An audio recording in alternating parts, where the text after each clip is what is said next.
ជំរាបសួរពុកម៉ែបងប្អូនទាំងអស់គ្នាចាខ្ញុំសូមបង្ហាញវីដេអូសកម្មភាពយើងខ្ញុំផ្ដល់លេងជាលក្ខណៈក្រុមការងារនៅខេត្តមណ្ឌលគិរីពីយប់3ថ្ងៃចាថ្ងៃនេះខ្ញុំបានមកលេងនៅទឹកជ្រោះបួស្រាឃើញថាទេសភាពល្អអត់មានភ្លៀងទេតែដូចបងប្អូនបានឃើញហើយមុននឹងចូលមកនោះគឺខ្ញុំបានធ្វើបុណ្យចាទៅដល់ទីណាកុំភ្លេចបនដែរទោះតិចក្តីច្រើនក្តីក៏វាជាទានរបស់យើងអញ្ចឹងគួរតែធ្វើទៅចាព្រោះថាមនុស្សយើងម្នាក់ជាមិនផុតទេចារឿងដែលកើតឡើងល្អមិនល្អបើយើងចេះតែសំទុកទៅសេចក្តីល្អគឺថាมันសាបសូន្យទៅណាទេបងប្អូនហើយក៏នាំអារម្មណ៍បងប្អូនទាំងអស់គ្នានឹងចូលទៅលេងទឹកជ្រោះបួស្រា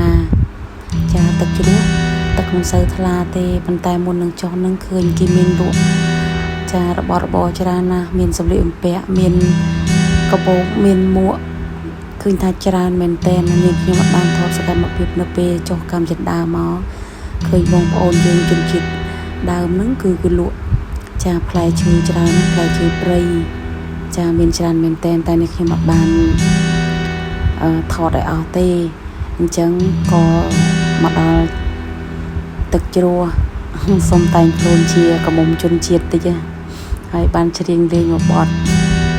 បុប្ផាព្រៃភ្នំតែងខ្លួនជាបុប្ផាព្រៃភ្នំចាហើយសូមខន្តីអភ័យទោសដល់បងប្អូនផងជាងលេងទេដោយសារតួប្រុសនឹងអត់ចេះច្រៀងទេដល់ចឹងទៅចង់ច្រៀងប្រុសផងស្រីផងតែ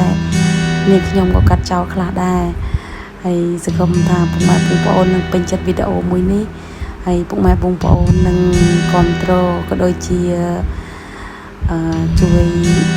Subscribe នៅ Channel YouTube របស់នាងខ្ញុំផងហើយនាងខ្ញុំនឹងខិតខំរកវីដេអូល្អៗដូចជាបទចម្រៀងដែលនាងខ្ញុំច្រៀងនឹងផុសជូនទៅដល់ពុកម៉ែបងប្អូនទាំងអស់គ្នាបានស្ដាប់កំសាន្តហើយនាងខ្ញុំក៏មានបង្ហាញនៅ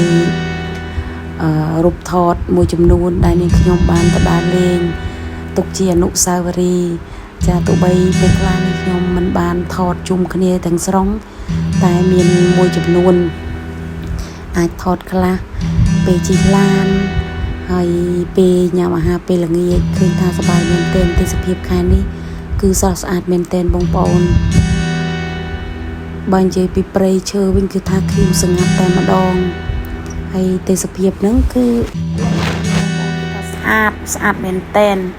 ហើយនៅកន្លែងនេះខ្ញុំច្រៀងចម្រៀងមួយបទមានចំណងជើងថាទឹកហូរតែនេះខ្ញុំបានផុសមុនម្ដងហើយ